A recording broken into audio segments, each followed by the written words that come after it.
So I decided to make a quick video using my Oster 6-cup rice cooker, and you could probably guess from watching my channel what this is going to be. So just a very simple mac and cheese recipe. So I've already got this started. I have 2.5 cups of large elbow macaroni pasta. I have just enough chicken broth, roasted chicken broth, to just barely cover the whole thing. About a cup and a half to 2 cups, and a teaspoon of kosher salt. So I'm going to go ahead and do is cover it up, start the cycle, and come back in 15 minutes and I'll show you what I'll do then. So it's been about 15 minutes later, and so what I'm going to do is just stir everything up just a little bit.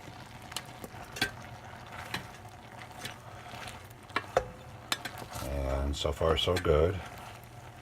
And now what I'm going to do is just add the last few ingredients and let this cook for another 20 minutes or so. Alright, so starting with about a tablespoon and a half of butter or margarine. Let me just switch hands real quick. Mix that in a little bit.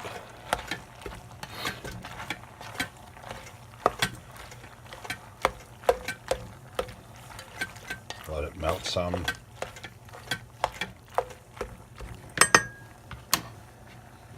About a cup of whole milk.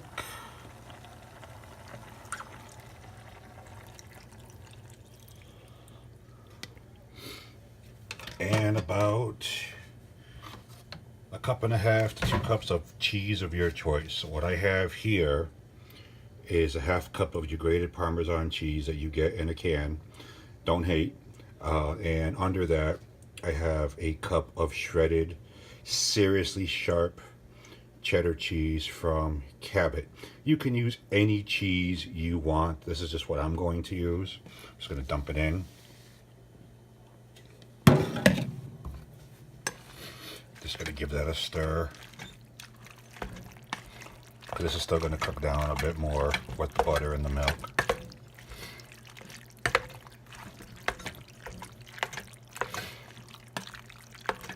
Alright, and what I'm also going to add is a whole block of those Velveeta mini blocks you've seen in the store. I'm not even going to mix it in right away. So this is still going to cook down about 20 more minutes, 25 if you want some crust on the bottom. So I'm going to go ahead, put the cover back on, and it's still in cooking mode. And after 20-25 minutes, I'll show you what it looks like. So after about 20 additional minutes, I had already opened up the lid, mixed it up, and I like what I saw. Let me show you guys. Yeah, you can see a little bit of brown bits which are from the bottom of the unit. It's creamy, looks decadent, just like a mac and cheese should be. And if you do this, you may have to flip this down once. When I came out a few minutes ago, it was on the warm setting, and you probably could have just left it there, but I just flipped it down one more time just to be safe. You can see it's still trying to boil.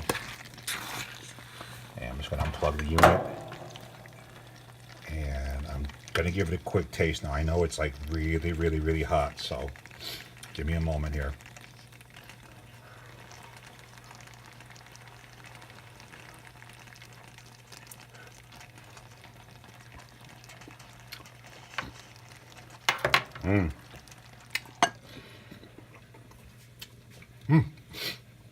Oh, it's good. It's really hot, but it's good. Just a little bit salty from the Parmesan cheese. That seriously sharp cheddar does come through, but it's not overpowering. And the Velveeta. It's not the quickest recipe. This took maybe about a little under an hour to cook the whole thing. But if you didn't want to mind the stovetop, you didn't want to lug out a pressure cooker, and you don't want to wait for a slow cooker, this is a decent option. You just put your ingredients in, All I did was put what I say, about a cup and a half, almost 2 cups of broth with almost the same amount of pasta, teaspoon of salt, let that cook 15 minutes, took it out, added the butter, about 2 tablespoons, a cup of milk, and my cup and a half to 2 cups of cheeses, and here you go. All right, let it cook for another 20 minutes or so. All right, guys, give this a shot. Thank you also for making my initial rice cooker video literally my most viewed, my most popular video on my channel. I can't thank you guys enough. I really appreciate it, and I'm so sorry I haven't made more rice cooker recipes. Here's hoping that changes. Take care, guys. Sorry about that. And if you really like it, I'd appreciate a like and a subscribe. All right, have a good one. Bye now.